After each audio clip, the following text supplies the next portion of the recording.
ይስጥልን ዛሬም በአዲስ ፕሮግራሞች ተገናኝተናል። ውድ አድማጭ ተከታታዮቻችንና የምትመለከቱን ሁሉ በዓለም ደረጃ ያላችሁ የተለያዩ ዓለም ክፍላት ያላችሁ ውድ አድማጮቻችንና ተከታታዮቻችን ሁላችሁንም ባላችሁበት ሰላሙን ጤናን እንመኝላችኋለን።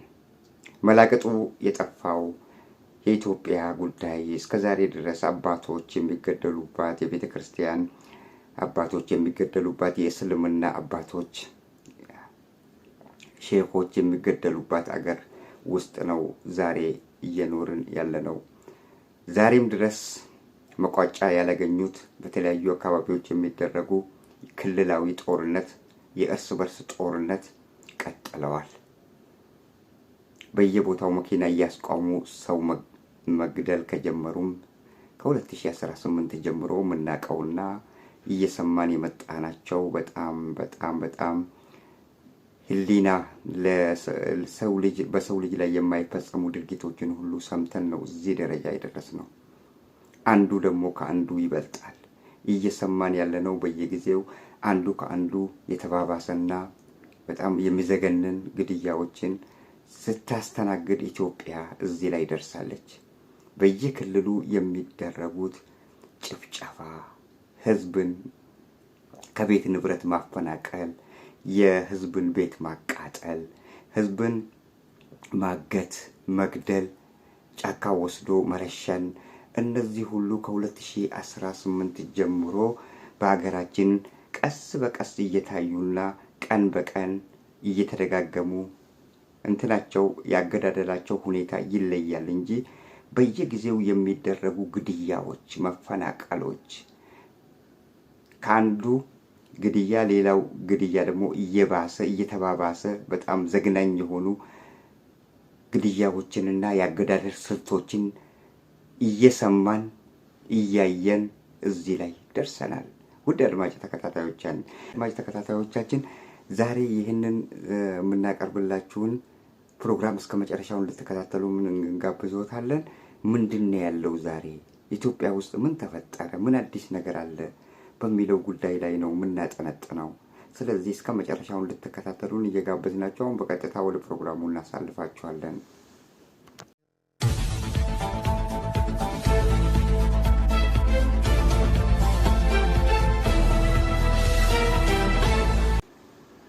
የግድያው አይነትና የግድያ ሁኔታ እንጂ የሚለያቸው ያልሰማናቸው ያልተደረጉ በዛች በኢትዮጵያ በተባለች አገር ላይ አንድም ግድያም ሆነ መፈናቀልም ሆነ አንዳች ወንጀል የሆኑ የተባሉ ሁሉ ለጆሮ የሚቀፉና ለመስማት የሚዘገንኑ ልብ የሚነኩ ቅስም የሚሰብሩ በርካቶችን ግድያዎችን ኢትዮጵያ ከ2018 ጀምሮ አስተናግዳለች።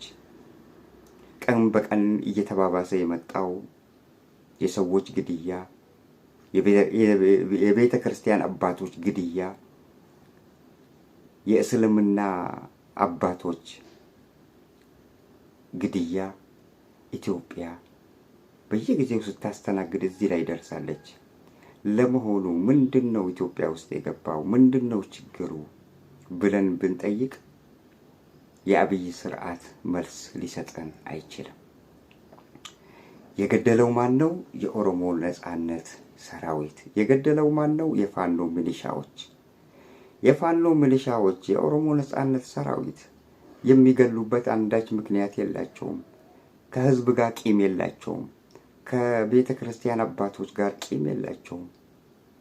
ቂማቸው ጨቋኝ መንግስትን አሽቀንጥረው ለመጣል ነው ትግላቸው እንጂ በምንም አይነት መስፈርት እነዚህ የተባሉት የኦሮሞ ነጻነት ሰራዊቱም ሆነ የፋኖ ሚሊሻዎች ከንጹሃን ማህበረሰብ ጋር አንዳች ግንኙነትና አንዳች ቂምና አንዳች ጥላቻም የላቸውም። ታዲያ መንግስት የሚያደርጋቸውን ራሱ ሆነ ተብሎ ሚሊሻ ያቋቋምና የኦሮሞ ነጻነት ሰራዊት ሸኔ ብሎ የሚጠራው ብሎ ስም ሰጥቶት ያሰማራቸዋል። በየአካባቢው ሄደው ምሽት ሳይሆን ቀን ላይ ሰውን ያርዳሉ፣ ይገላሉ፣ ከቤት ንብረት ያፈናቅላሉ፣ ቤቱን ያቃጥላሉ። ብቻ መከራ ህዝቡን እያሳዩት ይገኛሉ።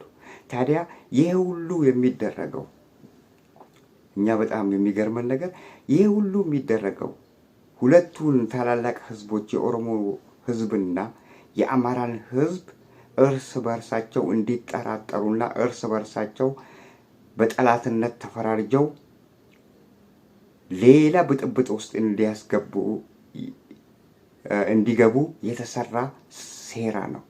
ይህ ሴራ ደግሞ የኦሮሞ ነጻነት ሰራዊትም ሆነ የፋኖ ሰራዊት ነክቷል። እንኳን እነሱ ሰራዊቶቹ አይደሉም፣ የኦሮሞ ህዝብም ነክቷል፣ የአማራ ህዝብም ነክቷል። ሁለቱን ህዝቦች ለማጋጨት ያልተደረገ ነገር የለም። ያልፈነቀሉት ድንጋይ የለም። ሁለቱም ማህበረሰብ ካጣሉና ሁለቱ ወደ ድብድብ አሊያ ደግሞ ወደ ጦርነት የሚገቡ ከሆነ ወደ እልቂት የሚገቡ ከሆነ የብልጽግና እድሜ ያድጋል። ለዚህ ነው ይሄ ሁሉ እየተሰራ ያለው። ሌላ ምንም አንዳች ምክንያት የለም። ህዝብ ለህዝብ ድሮም ከጥንት ጀምሮም ሲፋቀርና አብሮ ሲኖር ነው እዚህ የደረሰው። የአብይ መንግስት ከመጣ ግን ኢትዮጵያ ውስጥ ያልተደረጉና ያልተሰሙ ወንጀሎች የሉም። ብቻ የሚለያዩት ወንጀሎቹ የሚለያዩት አንዱ ከአንዱ የሚለየው ጊዜና ቦታ፣ የግድያው አይነት፣ በምን አይነት ሁኔታ እንደተገደሉ በዚህ ይለያሉ እንጂ ሌላው ሁሉ ያልሰማነው ነገር አንዳችም ነገር በኢትዮጵያ በተባለች ምድር ላይ አንዳች ነገር የለም። ታዲያ ዛሬ ይህንን የምንልበት ምክንያት አለን። ውድ አድማጭ ተከታታዮቻችን፣ ከዚህ ቀደም በኦሮሚያ ክልል ውስጥ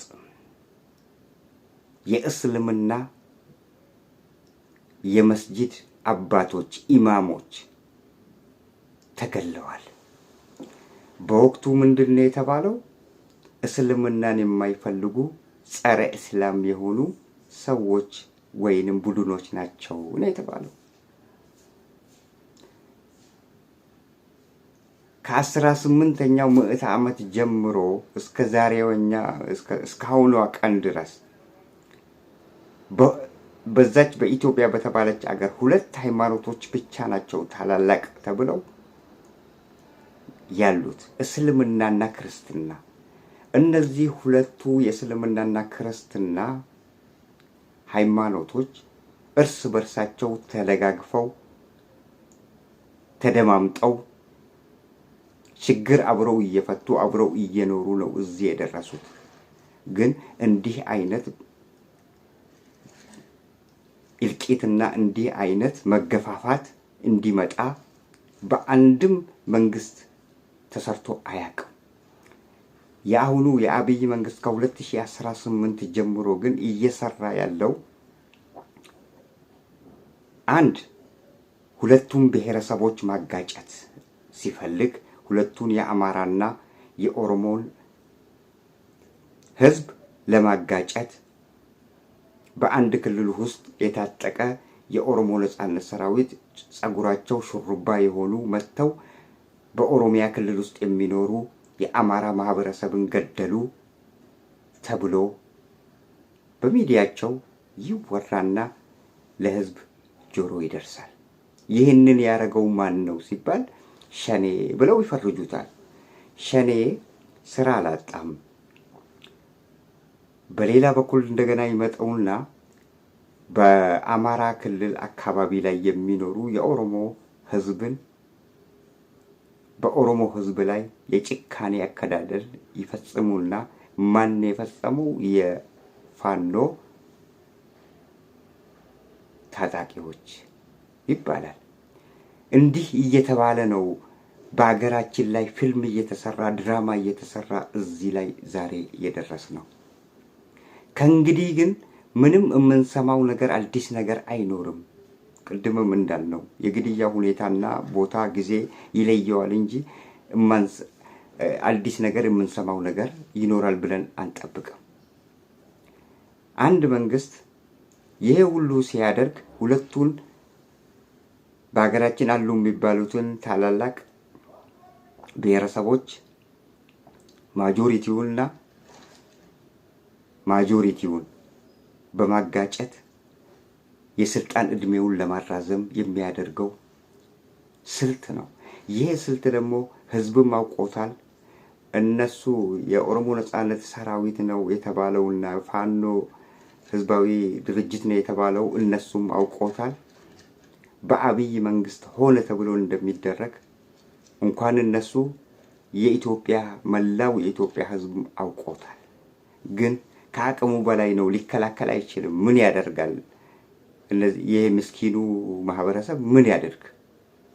እየተገደለም እያየም ሲፈናቀል ከቤት ንብረቱ በአይኑ የተገደሉትን እያየም በአይኑ ሲረሸኑ እያየም በአይኑ ቤቱ ሲቃጠልባቸው እያየ እንዳላየ ዝም ብሎ ቢናገር እሱን ይደርቡታል። ለዛ ህዝብ ጸጥ ብሎ እየኖረ ነው ያለው። ጸጥ ብሎ ቢኖርም የኢትዮጵያ ህዝብ ዛሬ ላይ ጸጥ ብሎ ቢኖርም ለምን ጸጥ አልክ፣ ለምን ዝም አልክ ተብሎ ይገደላል ያለ አንዳች ምክንያት። እነሱ ይህንን ታክቲክ ደግሞ የሚጠቀሙበት ይህንን ስሌት ሁለቱን ህዝብ አጋጭተው የስልጣን እድሜያቸውን ለማራዘም ይጠቅማቸዋል። ለዚህ ነው ይህንን እያደረጉም ያሉት። የኢትዮጵያ ህዝብ ግን ነቅቷል። የኢትዮጵያ ህዝብ ነቅቷል፣ አውቋል። ማ እየገደለው እንዳለም ማ እንዲህ አይነት ትራጀዲዎችን እየፈጸመ እንዳለም አውቆ ተገንዝቦታል። ለምንድን ነው አርፈው የማይተውት? ዛሬም እንዳውም ብዙ ጊዜ ስለዚሁ ጉዳይ ማውራት ራሱ ይሰለቻል። እንደ ሚዲያ ሰው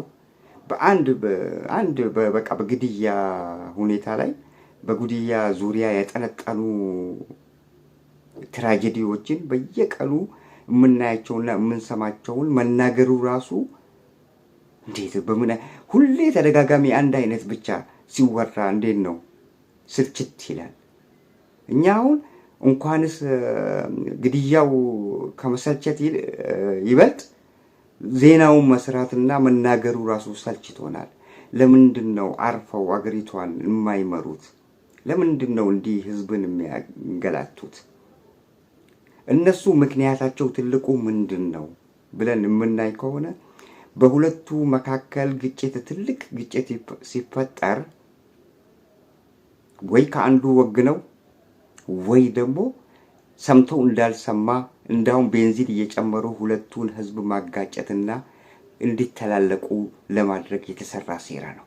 ይሄ የቤት ስራ ለህዝብ ሲሰጥ ህዝብ ትኩረት የሚያደርገው መጨራረሱና መገዳደሉ ላይ ይሆናል እርስ በርስ። በዚህን ጊዜ የአብይ ስልጣንም እድሜውን ሊያራዝም ይችላል ማለት ነው። ይሄ ደግሞ እንደማይሆን በዚህ በሰለጠነ በአሁኑ ወቅት ላይ ከጫፍ እስከ ጫፍ ሰው የሚደማመጥበት በሰከንድ ልዩነት ሰው መልእክት እርስ በርስ መልእክት የሚቀባበልበት ደረጃ ላይ እንዲህ አይነት የተሳሳተ ስሌት በዛች በኢትዮጵያ ምድር ላይ ከእንግዲህ ሊሰራ እንደማይችል ነው እያወቀ። ታዲያ እንደማይሰራም እያወቀ ህዝብ እንደነቃም በብልጽግናዎች የተሰማሩ የታጠቁ ሰዎች ይህንን ግድያዎች እንዲህ አይነት ዘግናኝ ያልሆኑ ሌሎች ከቤት የማፈናቀል ቤት የማቃጠል የኦርቶዶክስ ቤተክርስቲያን አባቶችን የመግደል የእስልምና ኢማሞችን የመግደል ህዝብ ነቅቷል፣ ተነቅቶበታል። ጊዜው ያለፈበት መሆኑንም እያወቀ እስከ ዛሬዋ እስከ አሁኗ ቀን ድረስ ቀጥሎበታል። ለማንኛውም ለኢትዮጵያ ህዝብም አንድ አምላክ አለ።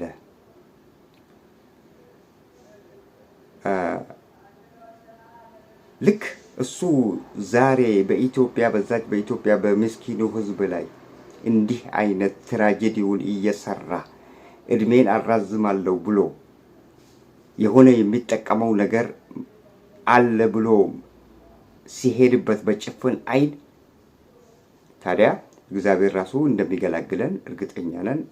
እንዲህ አይነት ጭካኔ ግድያዎችን ከ2018 ጀምሮ ኢትዮጵያ አስተናግዳለች። አሁን ደግሞ በቃኝም እያለች ነው። በቃኝ ብትልም አልበቃሽም ገና ነው እየተባለች ነው። ለዚህ ነው ዛሬ በጣም የሚገርመው ነገር በወለጋ ሆሮ ጉዱሩ የተገደሉት የኦርቶዶክስ ተዋህዶ ቤተክርስቲያን አባቶች እስቲ ምን አደረጉና ነው? ምን ኃጢአት ሰሩና ነው? በዓል አክብረው በዓለ ሲመት ሆሮ ጉዱሩ ላይ አክብረው ወደ ሻምቡ ይመለሱ የነበሩ ቄሶችና የኦርቶዶክስ ተዋህዶ ቤተክርስቲያን አባቶች ናቸው። እንዲያው እግዚአብሔር እንኳን ይቅር ይላቸዋል እንደዚህ አይነት መሰሪ የሆኑትን ሰዎች። እና ምንድነው ተገደሉ። ከተገደሉ በኋላ ግን እስካሁን ድረስ ሬሳቸው አልተገኘም። ሬሳቸው አለመገኘቱም ሌላ ታሪክ ሆኖ እንዴት እንደተገደሉ ታዲያ እስቲ እንንገራችሁ። ታዲያ እነዚህ ሰዎች ዓመታዊ ክብረ በዓሉን አክብረው ወደ ሻምቡ እየተመለሱ ነበር። ወለጋ ውስጥ ከሆሮ ጉዱሩ ሻምቡ፣ ወለጋን በደንብ የምታውቁ ሰዎች ታውቁታላችሁ ምን ያህል ርቀት እንዳለው። ያን ያህል ርቀትም ያለው ሀገር አይደለም። አክብረው በሚመለሱበት ወቅት ላይ በመኪና ነው ተሳፍረው ደግሞ የሚሄዱት። በእግር እየሄዱ ነው እንዳይባል መኪና ተሳፍረው ነው እየሄዱ የነበሩት። መኪና ተሳፍረው እየሄዱ በነበረበት ወቅት ላይ ነው ልክ ሻምቡ መግቢያ አካባቢ ላይ ሲደርሱ 9 ሰዓቱ ላይ ከቀኑ 9 ሰዓት ላይ የሆኑ የታጠቁ መቼም በስማቸው ያልታወቁ ነው የሚባለው። በአብይ ዘመን ማን ገደላቸው ያልታወቁ ነው የሚባለው። እነዚህ ያልታወቁ ሰዎች መንገዱን ዘጉት። ከቀኑ በ9 ሰዓት መንግስት በሚያስተዳድረው አገር አንድ ሽፍታ መሃል ከተማ ውስጥ ገብቶ ሻምቡ መግቢያ ላይ ገብቶ ይህንን ድርጊት ይፈጽማል። ይህንን ለእናንተ ትተናል እና ሻምቡ መግቢያ ላይ አወረዷቸው። እንዴት ነው ያደረጉት? በመኪናው ተሳፍረው በዓለ ሲመቱን አክብረው የሚሄዱ ነበሩ። ሌሎች ተሳፋሪዎችም አሉ። 20 ይሆናሉ። በአጠቃላይ መኪና ውስጥ የተሳፈሩት 20 ናቸው። ከዛ መኪናው መንገዱ ሲዘጋበት የታጠቁ ጠመንጃ የያዙ ሰዎች ናቸው። እነዚህ ቡድኖች ናቸው። መንገድ ዘግተዋል። ድንጋይ አስቀምጠው ራሳቸውን ቆመው መንገዱን ዘግተውታል። ግድ መኪናው ምን ማድረግ አለበት? መቆም አለበት። መኪናው ቆመ። ከዛ የመኪናውን በር ከፈቱ። ወረቀት አወጡና የስም ዝርዝር መጥራት ጀመሩ። ወንድሞቼ የስም ዝርዝር መጥራት ጀመሩ። ይከሌ ይከሌ ይከሌ ይከሌ ይከሌ የተባለ ጠቅላላ የቤተ ክርስቲያን አገልጋዮች፣ አባቶች፣ ቄሶች፣ ህፃናት ሳይቀር በስም ዝርዝር ውስጥ የተካተቱት ወረዱ። ስም ዝርዝር ውስጥ የተካተቱት 10 ነበሩ። 10ዎቹን አወረዷቸው። ወደ ጫካ ይዘው ሲሄዱ ሌሎች 10ዎቹ ደግሞ እዛ ውስጥ ተሳፍረው የነበሩት ይህንን ድርጊት ሲመለከቱ በጣም ደነገጡና እግሬ አውጪኝ በየጫካው ወዳገኙበት እግዚአብሔር ወደ መራቸው እግራቸው ወዳወጣቸው ህይወታቸውን ለማትረፍ በሚል ሮጡ። እነዛ አመለጡ ማለት ተመልሰው መጥተው እንዳይወስዷቸው። ምክንያቱም ያስደነግጣል። ለምን አያስደነግጥም? ስም ዝርዝር እንዴት አንድ መኪና ውስጥ አንድ ቦታ ላይ እየተጓዘ ያለ አንድ መኪና ውስጥ የተሳፈሩ ሰዎች ስም ዝርዝራቸው በምን አይነት ሁኔታ ነው የሚታወቀው? ይሄ ነገር የአውሮፕላን ትኬት አይደለም። የአውሮፕላን ትኬት ሲሆን ነው እነማን እንደተሳፈሩ። ለዛም ለመረጃ ነው የአውሮፕላኑ ራሱ ያንን የሚያስፈልገው ለመረጃ ስማቸው የሚመዘገበው። በመኪና የሚሳፈር አንድ ሀገር ውስጥ ከቦታ ቦታ ከአንዲት ከተማ ወደ ጎረቤት ያለች ከተማ ለመሄድ ስም ዝርዝር አያስፈልገውም፣ ትኬትም አያስፈልገውም። ስም ዝርዝራቸው ከየት ነው የተገኘው ነው አሁን ትልቁ ጥያቄ። ስም ዝርዝራቸው ከየት ተገኝቶ ነው እነዚህ ሰዎች በስም ዝርዝር የወረዱት? እና እንዲህ አይነት ሕፃን ልጅ ራሱ የሚያውቀው ግድያ በምን አይነት ለምንድን ነው እንዲህ ይህን ያህል በህዝብ ላይ በራሱ ህዝብ ላይ ሰው የሚጨክነው? በጣም እኮ ግራ የሚገባ ነው። እና እንደዛ አውርዷቸው እነዛም አስሮቹ የቀሩት ተበታተኑ። እግሬ አውጭኝ እግዚአብሔር ወደ መራቸው ሄዱ። እንደዛ አመለጡ እነሱ። እነዚህ የተባሉት ታዲያ እዛ ጫካ ውስጥ ተወስደው ተገደሉ።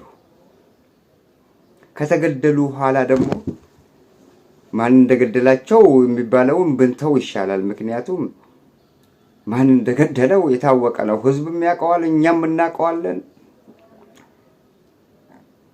መንግስትን የሚፋለሙ ኃይላትም ያውቁታል።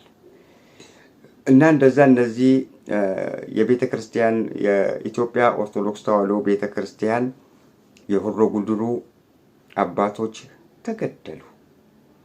ከተገደሉ ኋላ ደግሞ ሬሳቸው እስካሁን ድረስ አልተገኘም። አንድ ደግሞ ለየት የሚያደርገው ነገር እነዚህ የታጠቁ ናቸው የተባሉ ሰዎች የዓይን እማኞቹ እንደተናገሩት እንደዛ ከሞት ያመለጡት እንደሚናገሩት ስናይፐር የተባለው አብይ አህመድ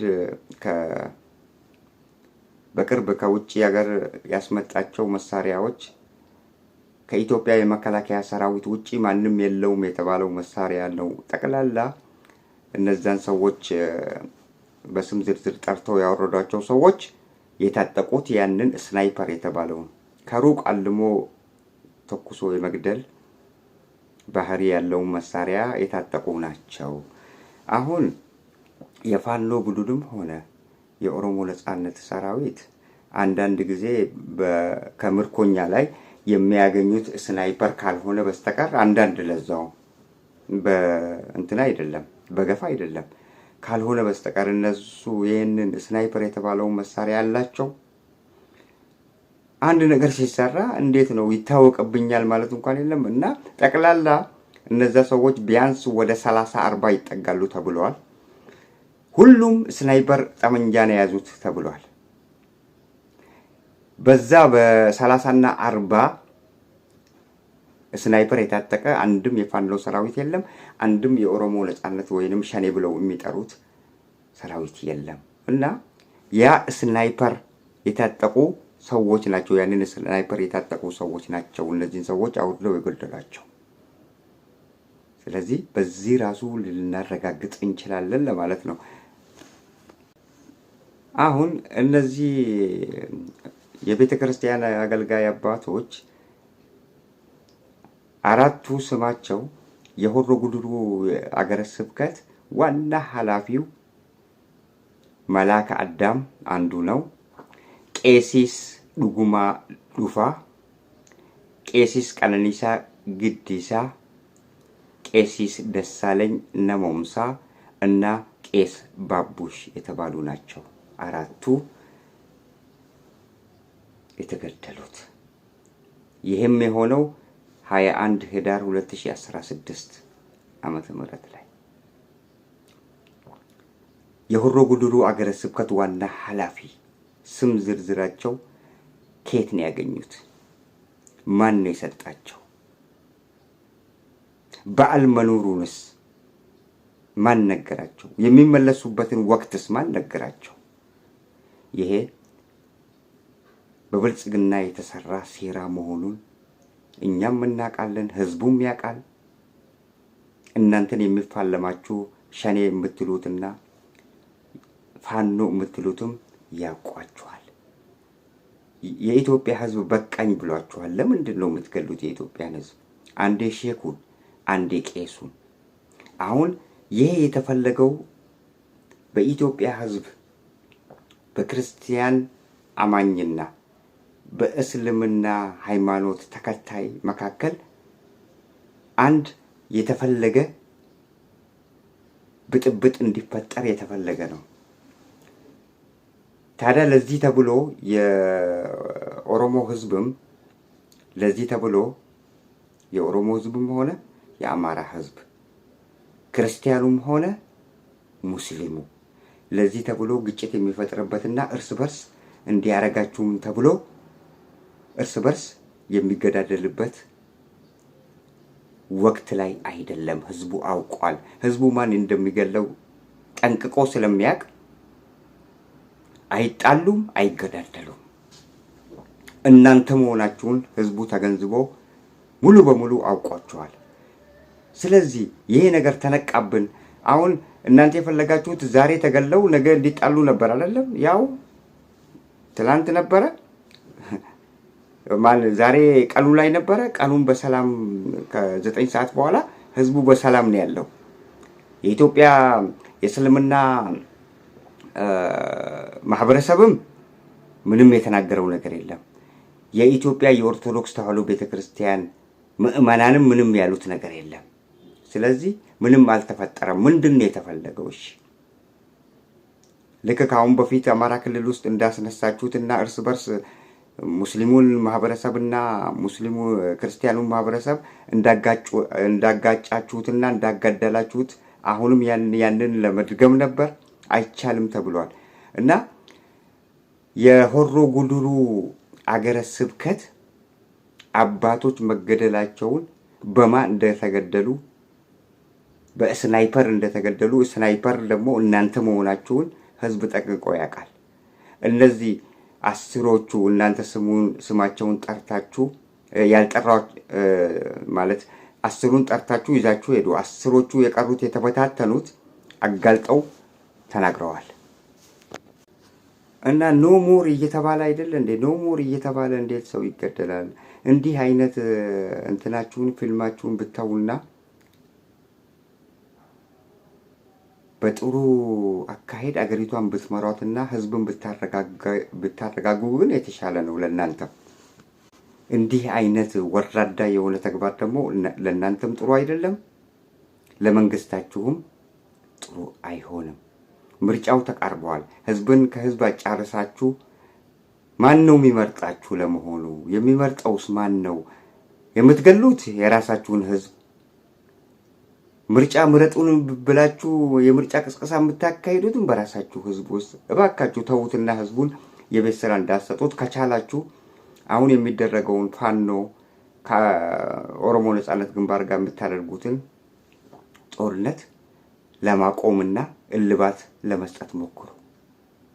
ውድ አድማጭ ተከታታዮቻችን፣ እኛ ለራሳችን ሰልችቶናል። እንዲህ አይነት ነገር መስማትና ማውራት ራሱ ሁሌ አንገፍግፎናል፣ አንገሽግሾናል።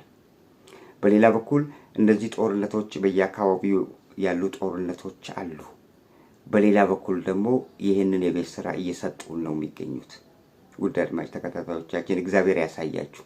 ይሄ ባለበት አገር ነው እንዴ አብይ ከእንግዲህ እኔ ንጉስ ሆኜ እንደገና 40 ዓመት 30 ዓመት ልክ በንጉሷን አስተዳደር እኔ ኢትዮጵያን አስተዳድራታለሁ ብሎ ተስፈኛ?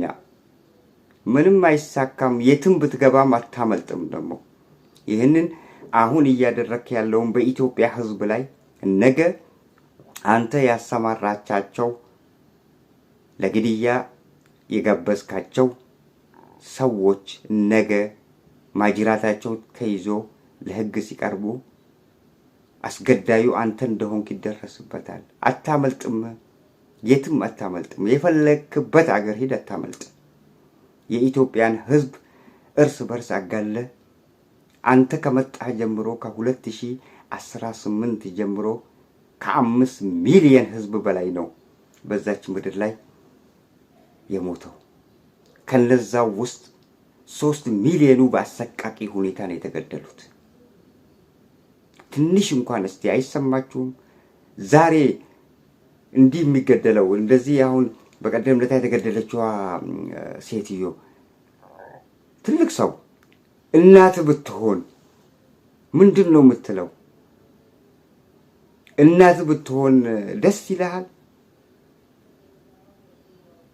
አንተ ግን ትናንት እናቴ ያለችህን ንጉስ የመሆን ህልምህን ይዘህ የኢትዮጵያን ህዝብ እየፈጀህና እያስለቀስከው ትገኛለህ። በመንግስቱ ኃይለማርያም ጊዜ ያልተደረገብን በመለስ ዜናዊ ጊዜ ያልተደረገብን ነው አንተ እያደረክብን ያለው። ትንሽ እንኳን ህሊና አይወቅስህም? የኢትዮጵያን ህዝብ እንደዚህ ያጫርሰ ምንድነው የምታገኘው? ምንድነው አንተ ሐሳብ? እኛ እኮ አልገባንም። በአንድ በኩል ስናይ ለኦሮሞ ትወግናለህ ብለንም አሰብን፣ ለኦሮሞ ትወግንም፣ ለአማራ ትወግናለህ ብለህ አሰብን፣ ለአማራ ትወግንም። ለየትኛውም የኢትዮጵያ ማህበረሰብ የምትወክለው ህዝብ ማህበረሰብ የለም። ራስህን ሆነ እየሄድክ ነው። ራስህን ሆነ በምትሄድበት ወቅት ላይ ከአማራውም አይደለህም፣ ከኦሮሞውም አይደለህም፣ ከትግሬውም አይደለህም፣ ከሲናሻው አይደለህም፣ ከጉራጌው አይደለህም፣ ከአደሬው አይደለህም፣ ከሶማሌው አይደለህም። ከምንድነህ? ከየትኛው ጎራ ነህ? ህዝብ ለይቶ ማወቁ ራሱ ተስኖታል። በአንድ በኩል አንድ ነገር ሲነሳ ኦሮሞ ማህበረሰብ ውስጥ ተሸሽገ አማራ የኦሮሞ ህዝብ ጨረሰን እንዲል ነው የምትፈልገው። ስትፈልግ ደግሞ አማራ ማህበረሰብ ውስጥ ተሸሽገ አማራ መስለት ትታያለህ። ሃይማኖት የለ ወይ ደግሞ አንድ የተወለድክበትና የምትደግፈው ወይ ደግሞ የኛ ማህበረሰብ ነው ብሎ ስም የሚሰጥህ ስላንተም ያወራልህ የለህም። በአንድ በኩል ሲታይ የኦሮሞ ማህበረሰብ ውስጥ ነው ተወለደ የሚለው። በዛ አይነት ሲስተም አገሪቷን እርስ በርሳችን እንድንተላለቅ ብዙ ፊልሞችን ሰርተሃል። ዛሬ ደግሞ የኢትዮጵያ ህዝብ አንገሽግቶታል፣ አውቆታል፣ ነቅቷል። እኛም ነቅተናል፣ ጉድጓድ ምሰላል ነው ያሉት አይጦች። ስለዚህ የኢትዮጵያ ህዝብ ዛሬ ነቅቷል። መፍትሄው ምን እንደሆነም አውቆታል። ያንተ መኖር ለኢትዮጵያ ህዝብ አይጠቅምም ብሎሃል፣ ጠልቶሃል። ተመልሰ ገለ ፊልም ለመስራት የምታደርጋቸው ለዚህ የተበላባቸውና የተነቃባቸው አካሄድ ላንተም ቢሆን አይበጅህም። ነገ ይፋረዳል። ለህዝብም ቢሆን አይበጅም፣ ለአገሪቷም አይበጅም። ለስልጣን ራሱ እድሜ ያሳጥረዋል። ውድ አድማጭ ተከታታዮቻችን ወደ ሌላ ፕሮግራሞች እንተላለፍ። የኢትዮጵያ ነገር አላልቅ ስላለን ነው እንዲህ በሰፊው እያወራን ያለ ነው እና ወደ ሌላ ፕሮግራም እስቲ ያዝናቸውን እናልፍና ከሱም ትንሽ እንነግራችኋለን። ስለ ኦሮሞ ነጻነት ግንባር አዲስ አበባ አካባቢ ያደረገው ነገር ምንድነው? በሌላ በኩል የኦሮሞ ነጻነት ግንባር በሆሮ ጉዱሩ አገረ ስብከት ላይ የደረሰው ዘግናኝ የሆነ ግድያ የኦሮሞ ነጻነት ሰራዊት የማያውቀው መሆኑና እጅግ በጣም በግድያው እንዳዘነ ተናግሯል። የኦሮሞ ነጻነት ግንባር ሰራዊት ኦላ ይህንን ያደረገው በመንግስት የሚደገፈው በመንግስት የሰለጠነው ቡድን ነው ብሎ አጋልጧል። ስለዚህ ለቤተሰብ ለመላው ማህበረሰብ መጽናናትን ተመኝቷል። የአማራ ፋኖም ይህንን ጉዳይ አውግዞታል። በየትኛው አካል እንደተደረገም አውቆታል። ስለዚህ ከወዲሁ በብልጽግና መደረጉንም ይፋ አድርጓል። ይሄ ነው ያለው እውነታ። ሁለቱ የኦሮሞ ነጻነት ሰራዊትና የአማራ ፋኖ እየተናበበ ስራውን እየሰራም ይገኛል። እሺ ወደ ዋናው ዜና እንለፍ። የኦሮሞ ነጻነት ሰራዊት በአዲስ አበባ አቅራቢያ ላይ ከፍተኛ የሆነ ጦርነት ከትላንትና ወዲያ ጀምሮ ቀጥሎበታል። በዚህ በጦርነት በዚህ በተደረገው ከኦሮሞ ነጻነት ታጋዮችና ከመከላከያ መካከል የተደረገው ጦርነት እጅግ የበላይነትን አግኝተው የኦሮሞ ነጻነት ሰራዊት በርካታ የመከላከያ ሰራዊት ገለው በርካቶችን ማርከዋል። በርካታ መኪናዎችን ኦራሎችን ሰራዊቱን ይዞ የመጣው በአካባቢው አዲስ አበባ አካባቢ ላይ በርካታ መኪናዎችንም አቃጥለዋል። በጣም የብልጽግና መንግስት ተጨንቋል። ይህንን በሰማበት ወቅት ላይ ድሮን አስተማርቶ ድሮን እዛ አካባቢ ላይ ሲሽከረከርና ለመምታት አሁን ከነገ ወዲያ ሊመታ ይችላል ተብሎ ይጠበቃል እና ድሮን አሰሳ እያደረገ ነበር። የኦሮሞ ነጻነት ሰራዊት ከፍተኛ ጉዳት በመከላከያ ሰራዊት ላይ አድርሷል። ምንድን ነው የምትሉት? ይሄንንስ አዲስ አበባ አቅራቢያ ላይ በቅርበት የተደረገ ነው። በአራት በአምስት አቅጣጫዎች የመከላከያ ሰራዊት መጀመሪያ የመጣው አልቆ፣ ሁለተኛ የመጣው አልቆባቸው፣ ሶስተኛ በኦራል ይዘው ነው የመጡት። በእንዲህ አይነት ሁኔታ ነው የኦሮሞ ነጻነት ሰራዊት ትግሉን እያፋፋመ ይገኛል። በዚህ ጦርነት ከባድ ጦርነቱ ከመሆኑ የተነሳ ከጠዋት ጀምሮ እስከ ምሽቱ 2 ሰዓት ነው 3 ሰዓት ድረስ የቀጠለ መሆኑን ነው የአካባቢው ነዋሪዎችም እየገለጹ ያሉት። በርካታ ቁስለኛና በርካታ ሬሳ በዛች በአዲስ አበባ አቅራቢያ ላይ የመከላከያ ሰራዊት መለዮ ያረጉ መሆኑንም የአካባቢው ነዋሪዎች እየተናገሩ ይገኛሉ። ገና አውላ የሚያወጣውንም እንጠብቃለን። በጣም ጦርነቱ ተባብሷል። ትላንትም የኦሮሞ የአማራ ፋኖ በላሊበላ ያደረገው ጀብዱ በጣም የሚደነቅ ነው። የኦሮሞ ነጻነት ሰራዊትም ካደረጋቸው ከባድ ውጊያዎች ከባድ በመከላከያ ሰራዊት ላይ ጉዳት ስብራት ያመጣው አሁን ትላንትናና ዛሬ በተደረጉት ጦርነት መሆኑን በርካቶች ይናገራሉ። እስረኞችን ፈተዋል። በከተማው ያቺን መንደሮ የተለያዩ መንደሮችን ሲቆጣጠሩ እስረኞችን ፈተዋል። ከነሱ ጋር የተቀላቀሉት እስረኞችም አሉ። ሌሎች ወደ ቤታቸው የተመለሱም አሉ። ወደ ጫካ የገቡም አሉ። አይታወቅም። እና በርካታ እስረኞች እንዲፈቱ አደረጉ።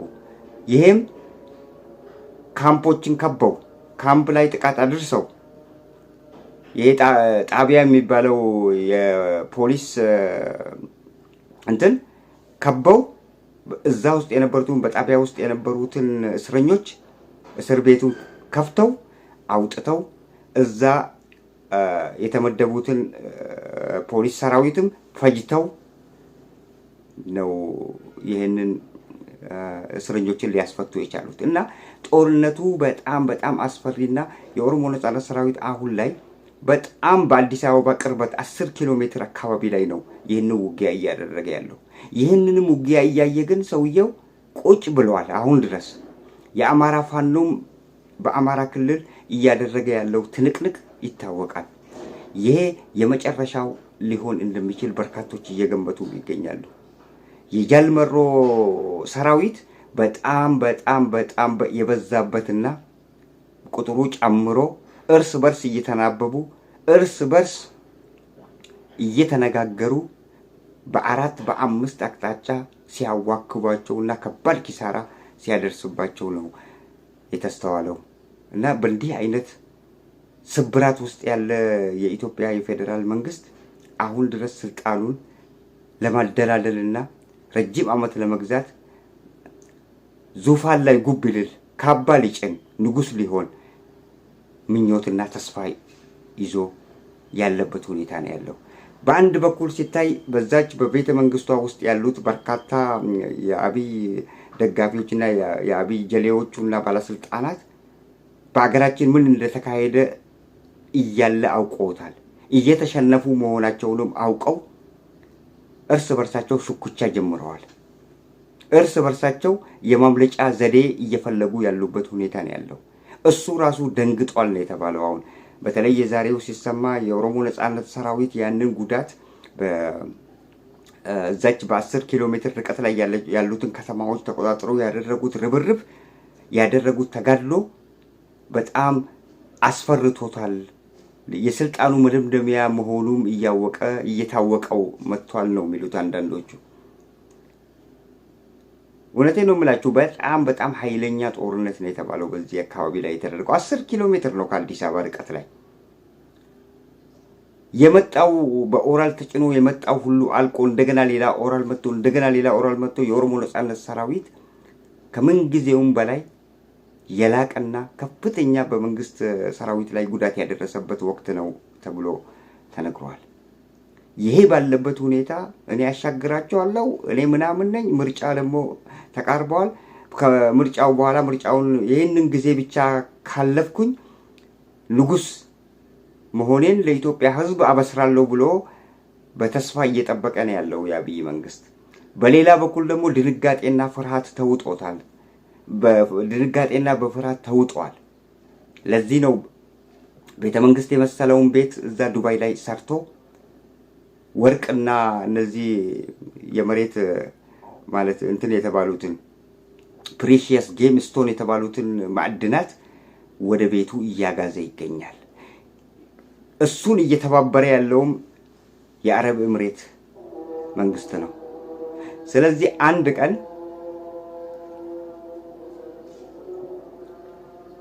የተያዘና ለህግ በቀረበበት ወቅት ላይ የኢትዮጵያ ህዝብ እፎይ የሚልበት ቀን ይመጣል ብለን እንጠብቃለን። እንደሱ አንድም መሪ ኢትዮጵያን ያራቆታትና ኢትዮጵያን የገደለ ኢትዮጵያን ያስገደለ መሪ አልነበራትም። ኢትዮጵያ ለወደፊቱም አይኖራትም ብዬ ገምታለሁ።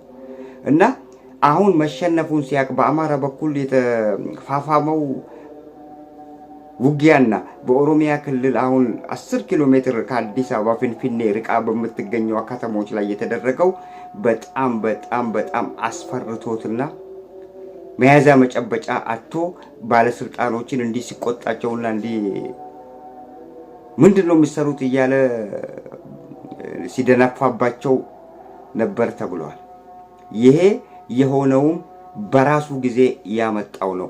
አንድም ስምምነት አደርጋለሁ ብሎ ወደ ስምምነት የሄደ ሁሉ ከሱ ጋር ተስማምቶ ተፈራርሞ ሰላም ተፈራርሞ ወደ ቦታው የተመለሰ አንድም አካል የለም እስካሁን ድረስ። የትግራይ ክልልን እንደዛ ሸወዳቸው የፕሪቶሪያ ሰላም ስምምነት ብሎ። ይሄ ሰው ታዲያ የመጨረሻው ፍጻሜ ላይ መድረሱን የሚያሳዩ በርካታ ምልክቶች እየታዩ ያሉበት ሁኔታ አሁን ከየአካባቢው እየተነገረ ነው የሚገኘው። በአማራ ክልል አስተዳደሩ ሞቷል፣ ፈርሷል። አማራን የሚያስተዳድረው ፋኖ ነው። በኦሮሚያ ክልል ወለጋን ጨምሮ በርካታ የኦሮሞ ከተሞች የሚተዳደሩት በብልጽግና ፓርቲ አባላት አይደለም፣ ባለስልጣናትም አይደለም። አንዳቸውም ወደዛ ዝር ማለት አይችሉም። የኦሮሞ ነጻነት ሰራዊት ቦታውን ሁሉ ተቆጣጥሮ ቦታውን ከተቆጣጠረ በኋላ ደግሞ አፈር ድሜ እያበላቸው ይገኛል። የትላንትናና የዛሬው ውጊያ ምስክር ነው። ይሄ ሁኔታ ባለበት ነው እሱ ዛሬ መጥቶ እኔ ያሻግራችኋለሁ፣ ምርጫ እናደርጋለን፣ በሰላማዊ መንገድ ነው ምርጫ የምናደርገው። የትግራይ ክልል በእጁ የለም፣ የአማራ ክልል በእጁ የለም፣ የኦሮሚያ ክልል በእጁ የለም። በየትኛው ክልል ነው እሱ ምርጫ የሚያካሄደው?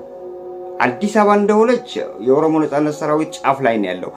የአማራ ክልል እንዳለ ከጎጃም፣ ጎንደር፣ ባህር ዳር ዙሪያ ላይ እንዳለ ፋኖ ነው ተቆጣጥሮ ትናንሽ ከተሞችንና አንዳንድ ስትራቴጂ የሆኑትን የውጊያ ሰፈሮችንም ተቆጣጥሮ ያለው የፋኖ ኃይል ነው።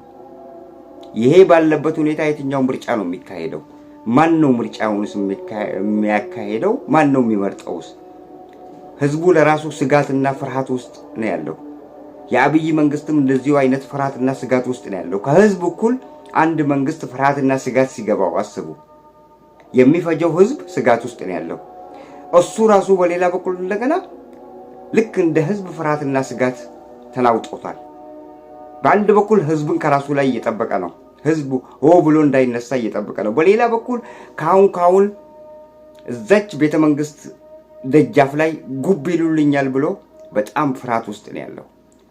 እንዳውም እንደተባለው አውሮፕላን ሁሉ በተጠንቀቅ የማይንቀሳቀስ የትም አካባቢ የማይሄድ በተጠንቀቅ እሱን አንድ ነገር በአገሪቷ ቢከሰት እሱን ብቻ አሳፍሮ ይዟቸው የሚሄድ ነዳጅ ተሞልቶባቸው ሬዲ ላይ ያለ አውሮፕላን እንዳለ ነው የተነገረው። ወደ ዩናይትድ አረብ ኤምሬት የሚያደርሰው ነዳጅ በመጠኑ ተሰጥቶት እንደዛ እየተባለ ነው። ይሄ ፈሪ በቁባቃ ይሄ ነው አገሪቷን እየገደለና አገሪቷን ከእንግዲህ እንደ ንጉስ እንደገና ሌላ አመታትን እመራታለሁ ብሎ ሐሳብ ያለው እንዲህ አይነት ሐሳብ ደግሞ አይሰራም። የኢትዮጵያ ህዝብ አውቀዋል። የኦሮሞ ነጻነት ሰራዊት ተገንዝበዋል ምን እንደሆንክ። የአማራ ፋኖ ተገንዝበዋል። አንተ ጨቋኝ ነህ፣ አገሪቷን ልትበታትን ነው፣ ህዝብ ለህዝብ ልታጋጭ ነው ተነክቶባል። እነሱም ውጊያውን አጣጥፈውታል። አሁን ቤተ መንግስት ለመግባት ትንሽ ጊዜ ነው የቀራቸው። በዚህን ጊዜ እሱ ለመብረር ተዘጋጅቷል። ቤትም አዘጋጅቷል። እዛ ያከማቸው ንብረት አለ። እዛ ያከማቸው እነዚህ ማዕድናት አሉ፣ ወርቆች አሉ። እነዛ ሁሉ ተከማችተውለታል። ይብላኝ ከሱ ጋር ላሉትና እሱ የሚለውን ነገር በተግባር የሚያውሉ እያዋሉም ያሉ ባለስልጣናት እነ ብርሃኑ ጁላ እነ መሐመድ ምናምን የሚባለው ወየውላችሁ። ዛሬ በህዝባችሁ ላይ ለአብይ ብላችሁ ለአንድ ሰው ለአንድ ግለሰብ ዘመን መጨመሪያ ወይ እድሜ ማራዘሚያ እያላችሁ በህዝባችሁ ላይ የምታረጉት በደል ነገ ትጠየቁባታላችሁ። አንድ በአንድ ትጠየቃላችሁ። መሐመድ ተሰማ፣ ጀነራል ብርሃኑ ጁላ፣ ባጫ ደበሌ እና ሌሎችም ጀነራሎች የአገራችሁን የራሳችሁን ማህበረሰብ እየፈጃችሁ እየገደላችሁ ቤት ንብረት ከቤት ንብረት እያፈናቀላችሁ ጎጆ እያቃጠላችሁበት ያላችሁት ሁላችሁም አንድ ቀን በህዝብ ፊት ለፍርድ የምትቀርቡበት ቀን ሩቅ አይደለም። ከአሁኑኑ ግን ሰውየው የሚያደርገውን እያያችሁ በአቅራቢያው በ10 ኪሎ ሜትር ላይ እየመጣላችሁ ያለውንም ኃይል እያያችሁ ከአማራ ፋኖ በኩል እየገሰገሰ ያለውን ኃይል እያያችሁ በዚሁ የምትቀጥሉና አሁን እንደምትሉት እናረጋለን ካላችሁ ግን እሱ ትቷችሁ ይሄዳል። እናንተ ግን እዛ ህዝብ ፊት ነው የፍርዳችሁን የምታገኙት እንላለን። ውድ አድማጭ ተከታታዮቻችን እንግዲህ የኦሮሞ ነጻነት ሰራዊት በእንዲህ አይነት ሁኔታ ነው ያለው። በቤተ መንግስት ያሉት ውጥረቶች በጣም ተባብሰዋል፣ ፈርተዋል። ባለስልጣናት በአሁኑ ወቅት ላይ መሄጃ የላቸውም። ፓስፖርታቸው በአብይ እጅ ነው ያለው። ፓስፖርታቸው ተነጥቆባቸዋል፣ መሄጃ የላቸውም። እሱ ግን መሄጃ አለው። አንዳቸውም እንዳይሄዱ ነው የከለከላቸው። አንድ ነገር ቢመጣ ቀድሜ የሚሄደው እኔ ነኝ ባይ ነው። የራሱን ህይወት ብቻ ነው ለማዳን እሱ ሐሳብ ያለው። እነ ዳንኤል ክብረት እነ ሌሎችም ምን እንደሚወጣቸው አብረን እምናይ ይሆናል። ለሆዳቸው ለከርሳቸው ብለው ማህበረሰባቸውን የሸጡ ህዝባቸውን በገንዘብና ለከርስ ብለው የለወጡ የመንግስት ባለስልጣናት ምንም መሄጃ የሌላችሁ ዛሬ ላይ ከዚህ መንግስት ተላቃችሁ ህዝባችሁን የበለጠ ብታገለግሉና ከነዚህ ከፋኖና ከኦሮሞ ነጻነት ሰራዊት አብራችሁ አገሪቷን ብታድናትና የኢትዮጵያን ህዝብ ብታድሉ የተሻለ ነው ለእናንተ ነው ምንለው። ውድ አድማጭ ተከታታዮቻችን ለዛሬ ያዘጋጀናቸው ይህንን ይመስላሉ። ስለ ተከታተላችሁን እጅጉን አድርገን እናመሰግናችኋለን። ቸር ያገናኘን።